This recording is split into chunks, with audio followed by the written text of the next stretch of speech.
Hello everyone, Don here, back with the follow-up on my gear door troubles. I've been down here. Today is now Tuesday. I was down here Sunday for 2 to 3 hours. Back down here yesterday, Monday, for 3 or 4 hours.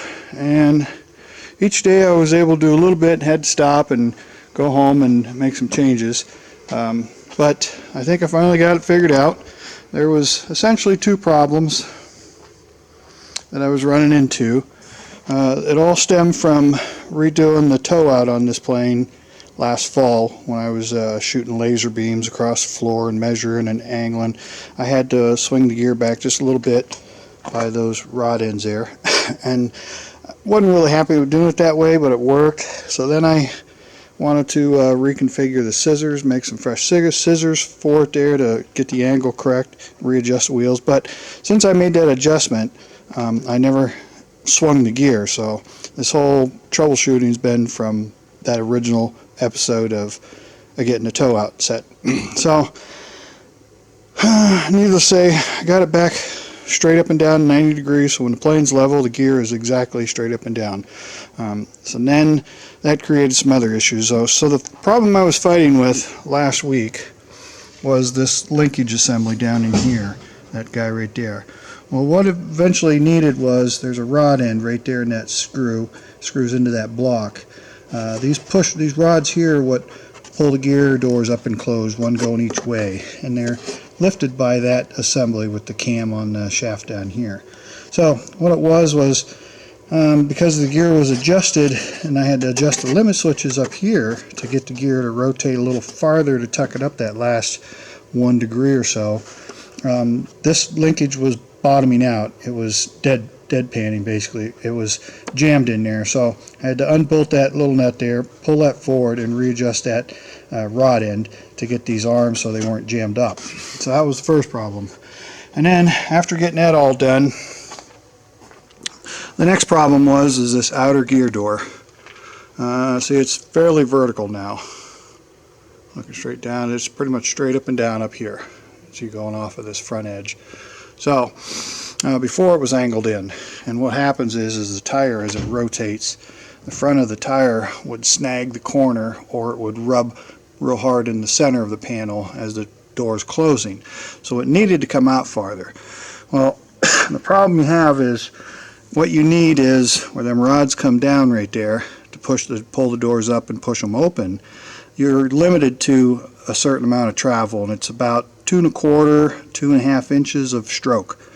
And the need was to increase that stroke to get this door farther out.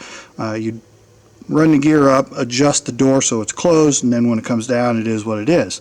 Well, that was the problem. It was angled and it was hitting. You know, the door was like, if you're looking at it, the door is kind of like that. So now what I ended up doing is, since I can't change the stroke on this because those rods, that horizontal rod in there that moves up and down, that pulls this up and down, it comes down and it hits the metal frame that holds this gear in, sets hard on there, and it won't come any farther. So you have to extend that rod length, make it adjustable so you can push it out. But if you do that and it closes, then it closes short. It won't close all the way up. It'll leave 1 inch or more. So to increase the stroke, the next best thing is, you're working off of this hinge center line right here to this hole. So by going from here to here, if you figure an arc circle on this radius, by moving it in closer to the hinge, you essentially change, the rod's still going to travel the 2 1/4, 2.5 inches down, but now it's raised up here, so it's got to push this down. This would normally be here. So that would cause the door to be up.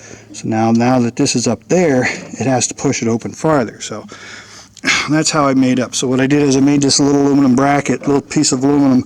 It's cut out to the same shape as you see here along the bottom of this, around, and that one bolt tightens it in between these two sandwiches. And then I just rehook the linkage to the center of that. And that's a 90 thousandths piece of aluminum. Should be just fine for now. The ultimate goal would be to change these, make 2 new ones of these. These are 4130 chromoly, and they're 035,000, so I'd have to make 4 pieces, 2 for this side, 2 for the other side. Now the stroke on this side is longer than this side, because this gear door closes. It takes about 83 degrees of travel to close, and this one, because the wing is already crooked, you have a 9-degree taper here you're working with, because the dihedral in the wing is 9 degrees, and here you're working was 20. Oh my goodness, what was it, 20 something? It works out to like 63 degrees, so it'd be like, what, 27-degree angle or something. This bar is coming down. So this one only closes shorter, so as you can see, that little one is offset favoring the top, where the outboard one, the hinge pin, is centered. So these are in the same location from the hinge down. They're like 1 5/8 inches. So that one has a shorter stroke because it's a shorter rod coming across, and it only has to travel 63 degrees or so. So you don't need that much stroke on this one. This one's always been fine. But that, you can see that one's offset more favoring the top, doing what I did over here. So with that all said and done, let me grab my box. Should have grabbed that before I started. So I just put the battery charger on it because I've been running it. I've been running it on battery the whole time I've been down here, so it's lost some voltage. Let me see what this looks like. Yeah, it's a pretty good shot. Bring it over a little closer this way. Alright, I'll go ahead and cycle the gear and we'll see if these come up. This one was still, the right side that is over here, was still just a little, last time I ran it on battery it didn't want to close the last about 1 inch. As soon as you touch it, it closes. Problem is the hydraulics needs more pressure. Alright. Gear up.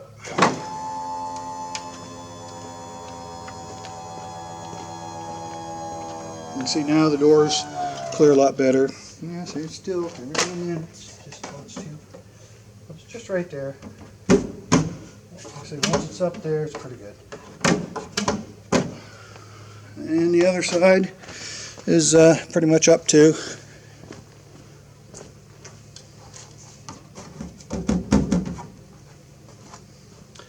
Don't think she's going to get better than that. Let me do a kind of a half cycle down and right back up again.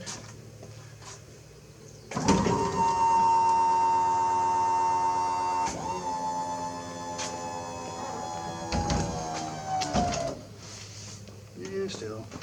But, tell you what, I'm not going to fuss with it anymore. If I try to run it any tighter, it's just going to cause some binding issues.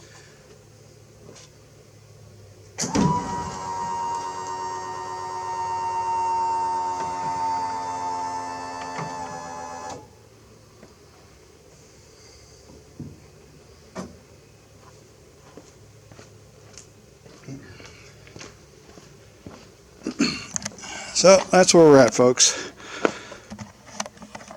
That's all. Okay, it's all the way back now. Let's see. Like I said, everything's back together. All I have to do is plug in one wire for that tail wheel. Right now I'm looking at possibly changing that to a 5 or a 6-inch diameter. It's a little 4-inch. My friend down in Alabama flies the P-47 version of these wars, and he tried to put a 4-inch on his, and he just said it was way too noisy, which they are. You hit any little seam like this out there on a runway or taxiway, and it just ka-kunk, ka-kunk, ka-kunk, makes a lot of noise up through the fuselage. But he said when you put a 6-inch wheel back on, you can't hear a thing. So my only problem is that wheel's only the width of the wheel on the axle is 1.5 inches. So the tire I got to find has to be no more than 1.5 inches wide, but a 6-inch tire will physically fit in there. So I'm gonna, McMaster car had one I'm looking at. It's polyurethane. I'm not sure if it'll hold up as well, but it's a rounded tire. The top of it's, the tire looks like this. It's rounded. It looks like a rollerblade wheel, but bigger.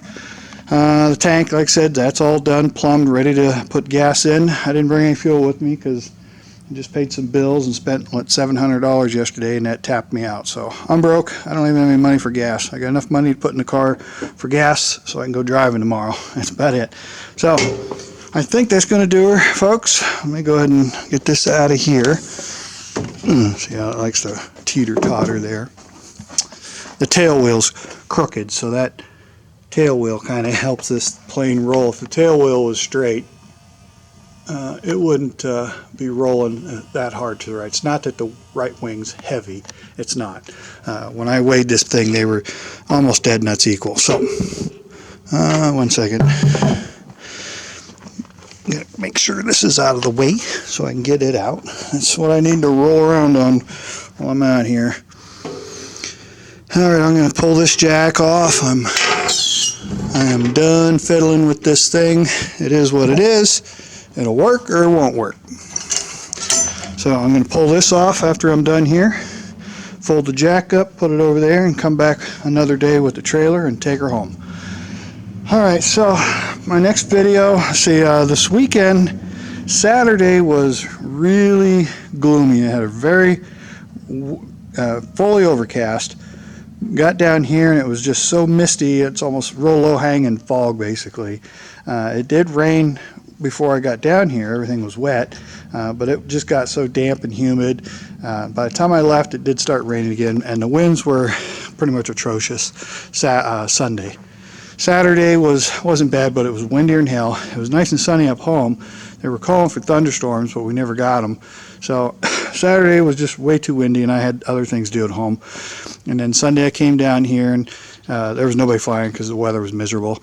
Yesterday I came down. It was really nice yesterday. Had a slight crosswind, a few planes in and out. They were again calling for more rain, but didn't see any. And then today it was nice and sunny. It's clouded up, which they are calling for showers, possible thunderstorms later afternoon into evening. So, but otherwise there's been planes coming and going today. The wind has changed position now. It was pretty much down the runway out of the west. Now it's out of the northwest, but they're calling for rain today, and it is warm. It's supposed to be like mid-70s today.